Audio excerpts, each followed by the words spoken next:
All right, we're going to talk about a fun word today. And it came at me through my own reading. You know, I've been writing devotionals on 1 Timothy. I'm almost done with 1 Timothy. And so I've been writing little messages. And this word really came at me this week. And so I'm going to kind of put all that together with the things that we've been reading through the Old Testament. Contentment. Everybody say that. Do you think we can do anything about contentment? Do you think we can choose contentment? I think we can. I think you can. So contentment, being satisfied with God's provision. Maybe that would be another way of doing it. I just want to look at it a little different now. Be satisfied with what God provides. Be satisfied with God's provision. Be content.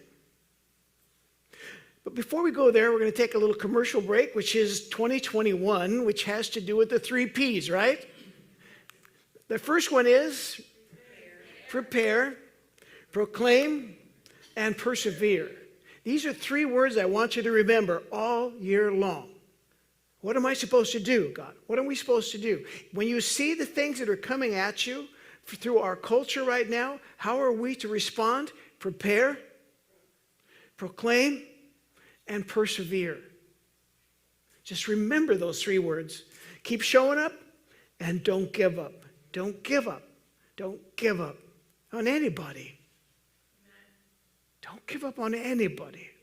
No matter how far it seems like they're going away from God, don't give up on them. Prepare, proclaim, persevere. Contentment. Exodus 13:31. Going to start here. The house of Israel named it manna. Named it manna. You know what that is, right? The bread that came down out of heaven when they got out into the wilderness. God had delivered them from slavery. Here they are out in the wilderness. They tell Moses when they get out there, there's nothing to eat out here. How are we going to survive? And then manna was the way that God provided for the children of Israel as they wandered through. That became their bread. But notice what it says. It was like coriander seed, white, and its taste was like wafers with honey. Everybody read that for a moment. Its taste? Wafers with honey. Now that doesn't sound like a bad description, right? Actually, it sounds pretty good. Wafers with honey. Numbers 21, a little bit later on, the people spoke against God and Moses. Why have you brought us up out of Egypt to die in this wilderness? There's no food and no water. Now listen. And we loathe this miserable food. What are they talking about? Manna. The stuff that was described early on, it was like wafers with honey. How good of God to give this to us. And now it's like, we loathe this food.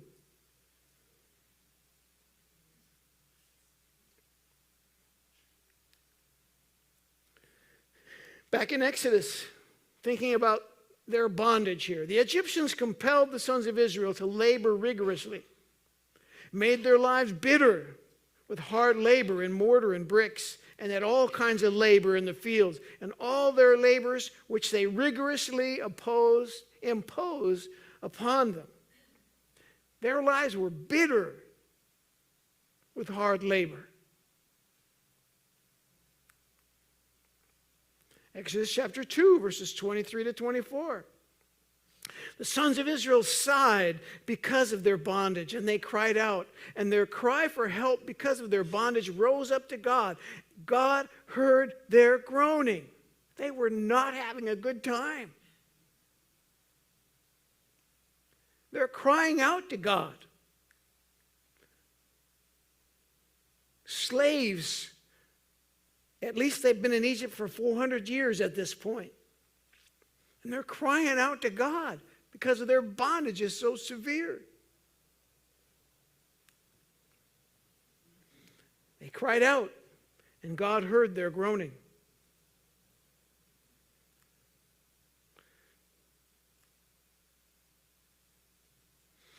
The sons of Israel said, Listen to this. Wish we had died by the Lord's hand in the land of Egypt when we sat by pots of meat, when we ate bread to the full. This is after they're out in the wilderness. They're out in the wilderness. And after a little while, this is the way they viewed in Egypt. I think my reference is wrong there, actually. I think that's the reference is wrong. We'll have to look that up again. But they began to call out and saying, we remember when we sat by pots of meat and we ate bread to the full. You remember what you just read? They cried out because their lives were so bitter. They groaned before the Lord. But now, a while later, they're thinking back and they're thinking, it wasn't so bad in Egypt. We had all the food we wanted. We had pots of meat there and lots of bread.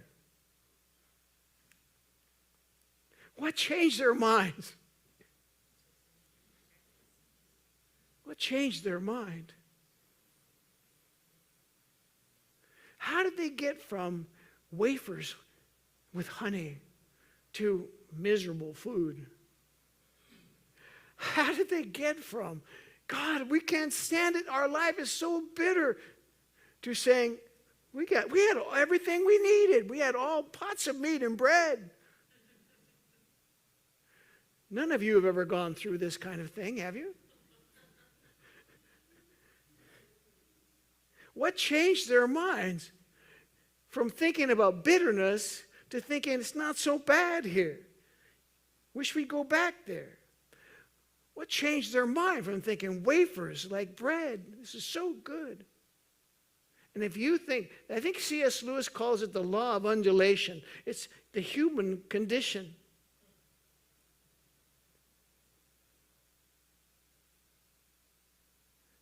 Discontent. Will we ever be content? What happens to us? We live in a culture that teaches us to not be content, by the way.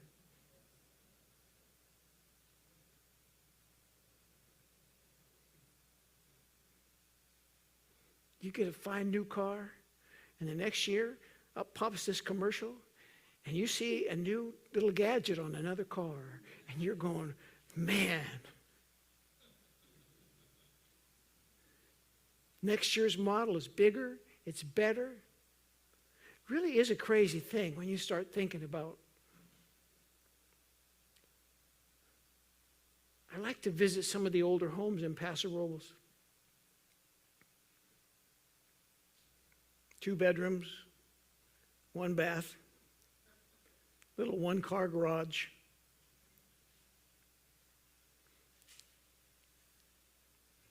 No, we wouldn't live with 1 bathroom. 4 rich.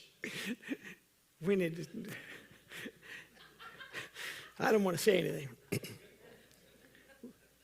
But I mean, you know, when you back up from it and you start looking at the things that have happened in our culture and the things that have become expected and norm for us, and what creates all of this is this discontent. I don't know if you've ever thought about it, but the very first sin grew out of discontent. Because a seed was planted in Eve. The devil said to her, for God knows in the day you eat from it, your eyes will be opened and you will be like God, knowing good and evil. God's keeping back from you. There's something better. You're not experiencing it all. And he planted a seed of discontent.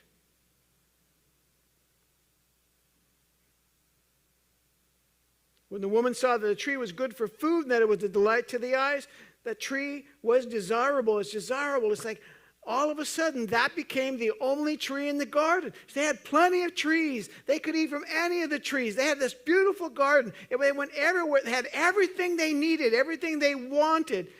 But all of a sudden that tree was the one thing that became the desire. Looking around this room, and I know you all know this. You all know this stuff. Because you've seen it in yourself. I've seen it in myself. And it happens to us in every area of life. Every area of life. And unless you ground yourself in God and decide life is a little bit different than what's being played before my eyes right now, I'm going to keep my eyes on God. Discontent will take over your life and will drive you from one thing to another to another.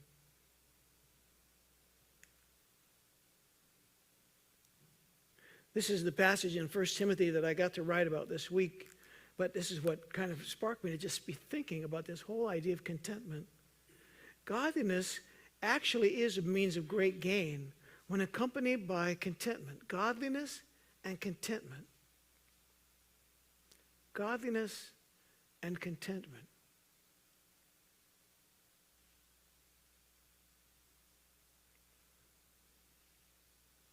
I was talking with God a few months ago,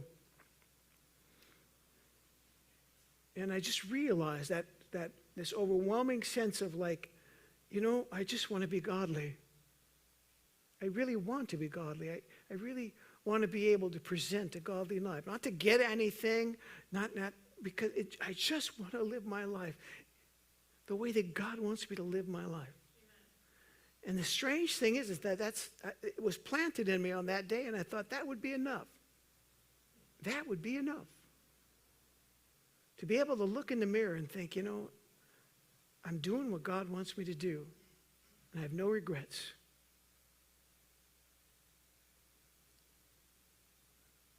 I don't think that's a natural desire. I think the Spirit of God puts that within us. I really don't want to be ungodly. Sometimes I am. Sometimes you are. But at the end of the day, you look back and you go, I really don't want to be like that. I want to be like Christ. Contentment. I like this. You can find all kinds of definitions. Oops, go back there. You can find all kinds of definitions for contentment, but happiness and satisfaction because you have everything you need. That was the way I felt this morning when I was out on my walk. I'm out there, it's quiet in the morning, it's 5:30 in the morning out there, out in this little country area out by where I live, and there's nothing but cows on one side of me, and no people, no cars, no nothing. The sky is clear, and everything's there, and I'm looking around, and I'm going, this is the best. God, thank you. What I was sensing inside with this happiness and satisfaction, because everything I need, really, I have. Everything.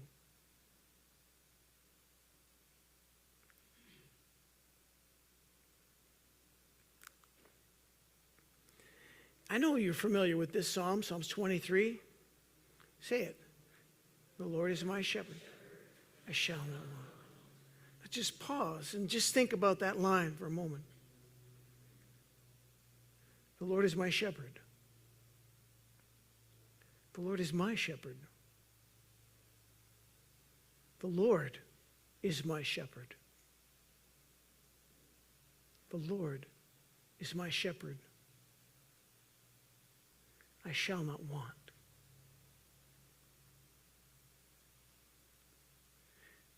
Wouldn't that have been so cool if Eve had looked back at that serpent in the garden and said, the Lord is my shepherd.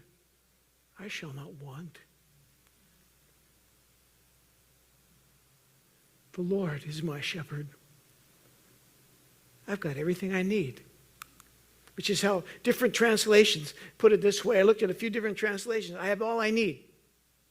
The Lord is my shepherd. I have all I need. Can we really believe that? Can we settle on that? Can that thing inside of us that wants more,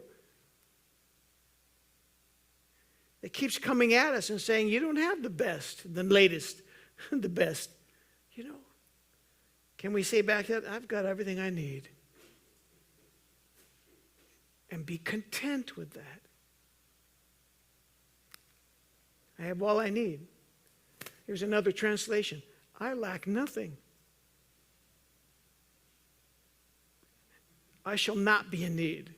The Lord is my shepherd. All of those lines come from different translations of the 23rd Psalm. I shall not be in need because the Lord is my shepherd. Plant that in your heart and deal with discontent that way. The Apostle Paul wrote these words. Not that I speak from want, for I have learned to be content. Just think about those words for a moment. I have learned to be content. In whatever circumstances I am, I want to be like that. I want to be like that.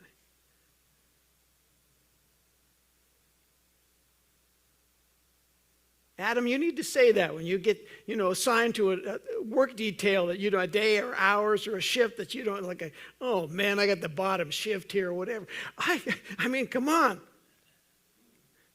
I've learned to be content in whatever circumstances I am. And if God is truly in control of your life, no matter what happens there, He may have a reason for putting you on that shift at that time, doing that detail. And, just keep your eyes on Him and say, I'm going to be content with whatever God offers me. Can we trust that? Can we believe that? What a difference that would make in our lives if we approached life that way. Do you really believe that God's at work in you? Then there's not going to be any accidents that come your way. So whether you're pushing carts, Rod, or working in the freezer, or whatever it is, keep your eyes fixed on Him. I have learned to be content in whatever circumstances I find myself. That's our goal anyway. If you can't say those words with the whole heart, can you at least say, that's my goal? My goal is to be like what the Apostle Paul says. I've learned to be content in whatever circumstances I am. I know how to get along with humble means. I know how to live in prosperity. In any and every circumstance, I have learned the secret. I have learned the secret of being filled and going hungry, both of having abundance and suffering need. You didn't know that this line fell at the bottom of all of that. It was tying all of that together. I can do all things through Christ who strengthens me. What are all the things? Learning how to be content in whatever circumstances, Greg Cook, you find yourself in. So when they tell you at work, you're going to start doing this job or you're going to do this job, you can say, I can do all things through Christ. I'm content with whatever God provides for me. The world needs to see people that have that kind of attitude. It would change the world.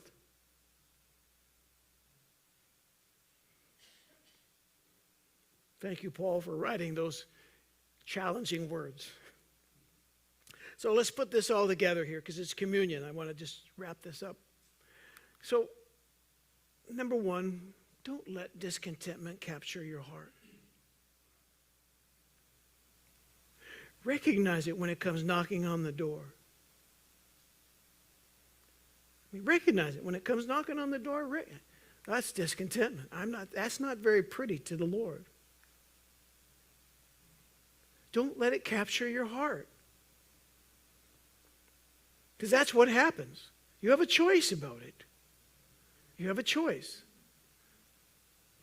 That's what Paul said. Paul said, I learned to be content in whatever circumstances I am. I learned to be content.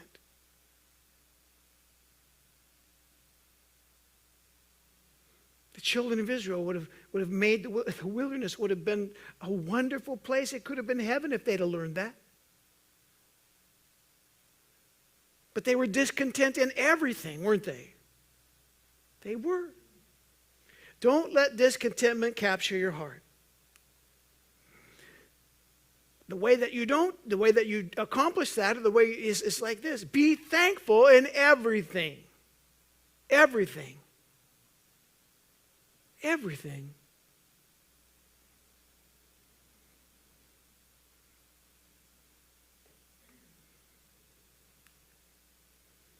Remember, the Lord is your shepherd.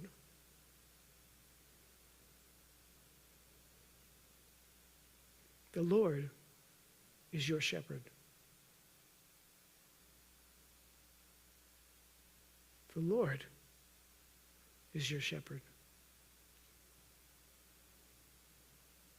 Most of our struggles in life are because we forget that. We stop believing that.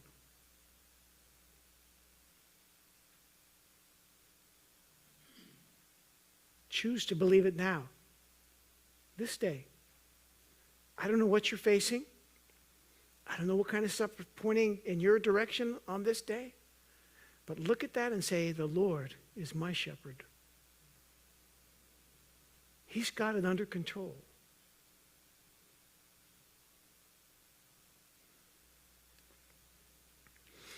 This is a tough one. Turn to the person next to you and say, just resist grumbling, would you?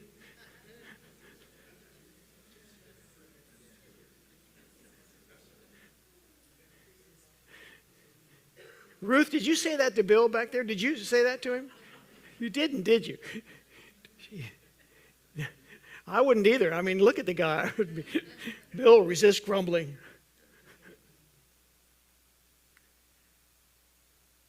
I can grumble. My wife never grumbles, but I can grumble. Catch yourself doing it. Stop yourself there. Lord, that doesn't look very pretty, does it? No, it doesn't.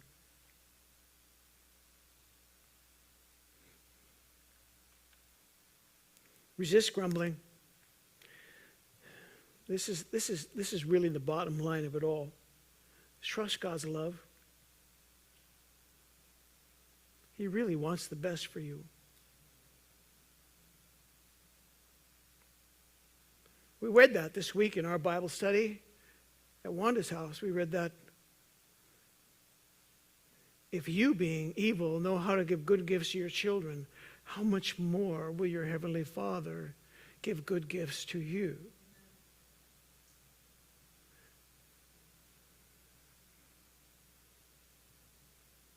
Most of the problems in humanity come from just not believing in God's love. It's inherent in the story of that first sin. When the devil said to Eve, look at that tree over there. That tree will make you wise. And God's keeping it from you. What really happened there is she stopped trusting God's love.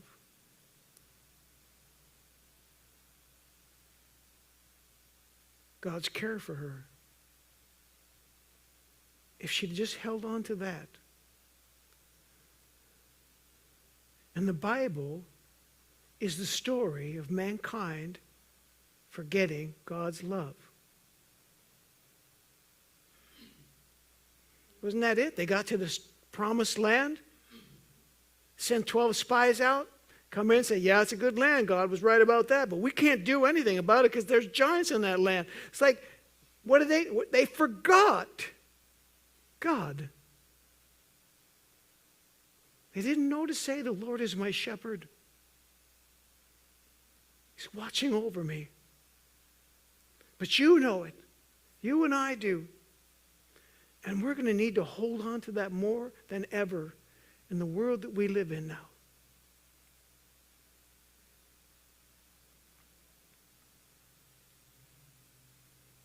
Don't let discontentment capture your heart. Be thankful in all things. Remember, the Lord is your shepherd. Resist grumbling. Awfully quiet in here. Trust God's love.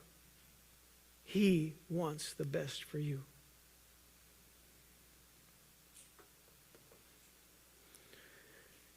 So if our ushers and musicians would come forward.